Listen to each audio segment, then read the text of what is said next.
Soyez les bienvenus tout le monde dans Waldorado. Nous sommes en Wallonie-Picarde pour découvrir aujourd'hui CoSucra, une entreprise qui a été créée il y a près de 170 ans. Ils sont plus de 360 collaborateurs et leaders sur le marché.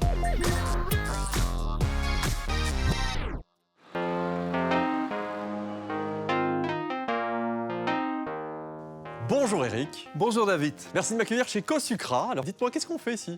Eh bien, nous travaillons la chicorée dans ce site-ci et dans CoSucra, à l'autre bout du village, nous travaillons le pois.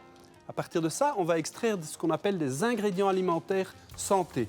Ce sont donc des composants qui vont permettre à l'agroalimentaire de faire des produits que nous connaissons tous et que nous trouvons dans les supermarchés. Si vous voulez, nous faisons les briques et l'industrie alimentaire, avec ces briques, va construire le mur. D'accord, des bonnes briques alors. Tout à fait. Tout a commencé il y a 170 ans. Oui, c'est vrai ? Il y a bien longtemps, au même endroit, ici, dans la rue, une ferme a commencé à transformer des betteraves pour en raffiner le sucre. Petit à petit, cette petite activité artisanale est devenue une industrie et je dirais, elle n'a pas cessé de croître jusqu'au début des années 80, où, en raison des quotas sur le sucre qui ont été imposés par l'Europe, on a dû trouver d'autres activités. Et on a commencé une première diversification dans le travail de la chicorée. 10 ans plus tard, une seconde dans le travail du pois. Donc vous avez complètement changé le premier produit initial de votre société pour vous diriger vers la chicorée, c'est bien ça ?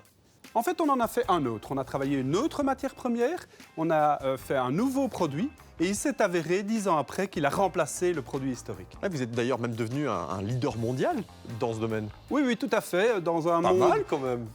Oui, je pense qu'on peut en être très fier. À partir d'un petit village, à partir de recherche et développement fait en Belgique, mais également dans notre centre de recherche local, nous sommes parvenus à vendre dans plus de 50 pays. D'accord. Dites-moi un petit peu, qui sont vos clients alors ? Alors nos clients, ce sont toutes les grandes sociétés de l'agroalimentaire. Énormément de ces clients utilisent nos ingrédients pour améliorer la qualité nutritionnelle de leurs produits. Et avant de découvrir votre entreprise, alors CoSucra, dites-moi quels sont les chiffres ? Grosso modo, c'est 350 personnes qui travaillent dans le village de Warcoing sur 2 sites industriels. C'est plus de 170 ans d'histoire et c'est un chiffre d'affaires de l'ordre de 140 millions. Environ 90% du chiffre d'affaires est fait à l'extérieur de la Belgique. Eh bien, ce CEO en parle super bien. Je vais aller découvrir votre entreprise alors. Avec plaisir.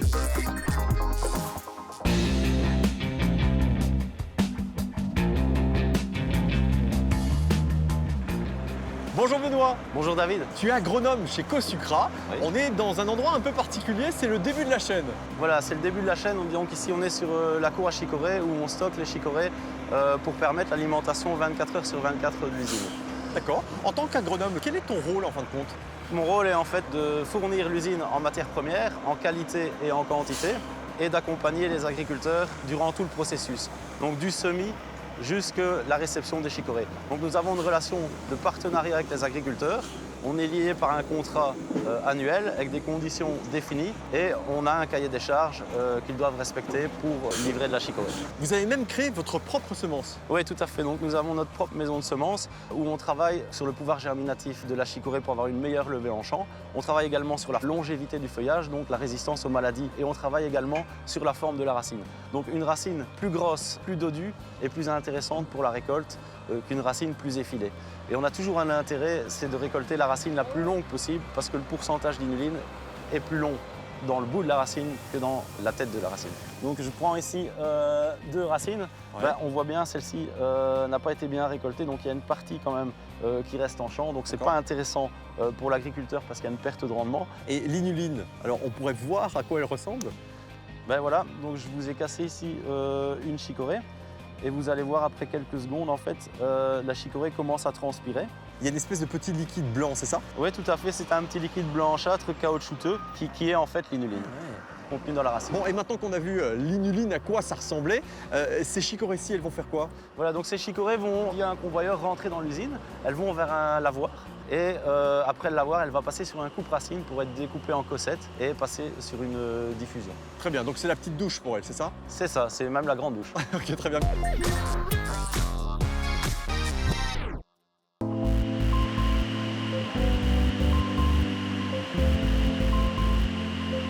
Ça va ?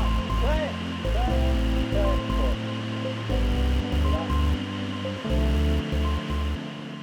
Bonjour Anthony. Bonjour David. C'est un peu plus calme ici quand même, hein ? Effectivement, C'est toujours aussi bruyant ?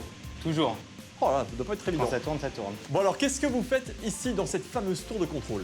Vous avez vu les chicorées juste avant. Ouais. Et nous, notre métier, l'objectif, ça va être de récupérer l'inuline, qui est à peu près 16% à l'intérieur. C'est un sucre.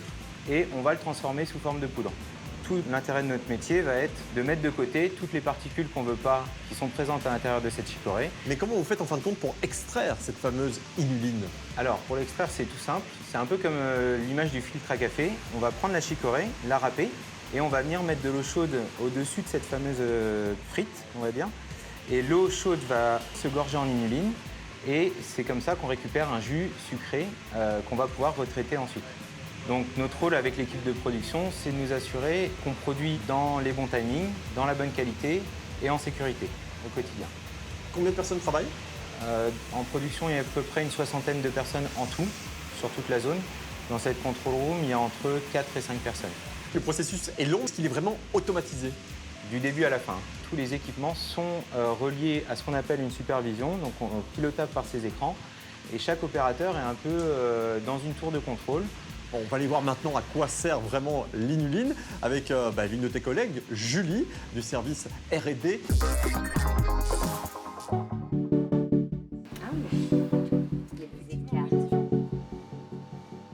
Bonjour Julie. Bonjour David. Food technologist, c'est ça? C'est ça. Ça consiste en quoi? Alors tout simplement, je suis ingénieure agroalimentaire. Ouais. Là, au sein du service TNS, on travaille avec nos ingrédients qu'on fabrique chez Cosucra pour les mettre en application dans différents secteurs alimentaires. Notamment, on travaille avec l'inuline. Donc vous avez pu C'est voir. quoi, c'est ça? Ça y est? C'est ça, ça y est. On la voyez. découvre enfin. C'est ça. Alors, l'inuline, elle vous sert à quoi ici? Alors, elle nous sert à faire de la réduction de sucre, par exemple, dans des biscuits comme celui-ci. Là, on a réduit le sucre à l'intérieur de ce biscuit pour améliorer les valeurs nutritionnelles du biscuit. On va également l'utiliser en tant que fat replacement, donc remplacement de la matière grasse, pour également améliorer les valeurs nutritionnelles, mais également garder la succulence en bouche des aliments. Est-ce que l'inuline peut être assimilée à l'aspartame, par exemple? Non, puisque l'aspartame, ça va être un édulcorant et nous, en tant qu'inuline, c'est vraiment une fibre alimentaire, c'est une fibre végétale et on est naturel aussi également. Donc c'est bon pour la santé? C'est bon pour la santé, oui. Est-ce que tu as un panel de produits avec lesquels vous travaillez ou que vous développez? On brasse toutes les applications possibles. Donc on peut faire des cookies, on peut également faire du salé, on peut faire des pains également riches en fibres. Donc voilà. Donc c'est un produit qui est novateur, même si vous le développez depuis quelques années, mais qui est surtout porté vers le futur.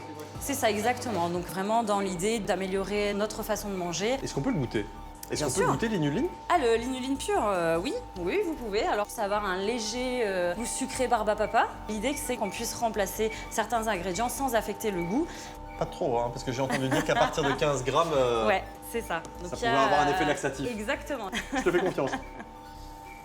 Ah oui, Léger sucré, mais voilà. on dirait un peu de la barbe à papa en C'est fait. ça, ouais, Ok. c'est ça. Eh ben, merci beaucoup Julie. Eh ben, je vous en J'étais prie. ravi.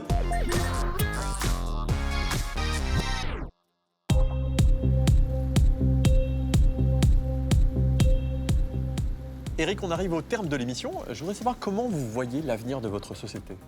Ah ben écoutez, je crois que l'avenir sera brillant, mais il y a évidemment beaucoup de défis à relever. Le premier défi, c'est celui de la transition énergétique. Nous devons réduire de plus de 50% notre impact CO2. D'accord. Parmi les produits sur lesquels vous misez, j'ai cru comprendre que la viande végétale, c'était un petit peu votre dada. Mais en tout cas, on pense qu'il est nécessaire, si l'on veut atteindre les objectifs climatiques fixés par l'Europe, de changer notre habitude alimentaire en tant que consommateur.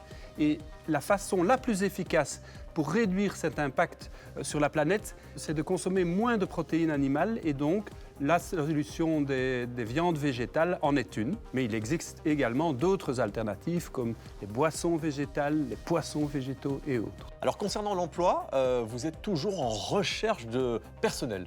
Oui, tout à fait, on est en forte croissance.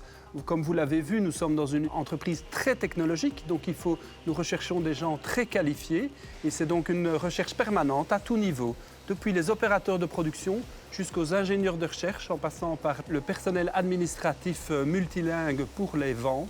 Nous sommes toujours en recherche et donc j'invite toutes les personnes de la région ou plus loin à poser leur candidature et à venir nous rejoindre. Alors j'imagine que vous avez la fibre écologique mais aussi sociale. Oui, mon prédécesseur avait voulu transformer la façon dont l'entreprise est organisée, quitter le mode pyramidal, hiérarchique, traditionnel et donner beaucoup plus de responsabilité à chaque personne, quel que soit le niveau auquel il se trouve dans l'entreprise. Et donc nous avons beaucoup travaillé pour cette prise de responsabilité et nous avons pu évoluer vers ce qu'on appelle une entreprise libérée.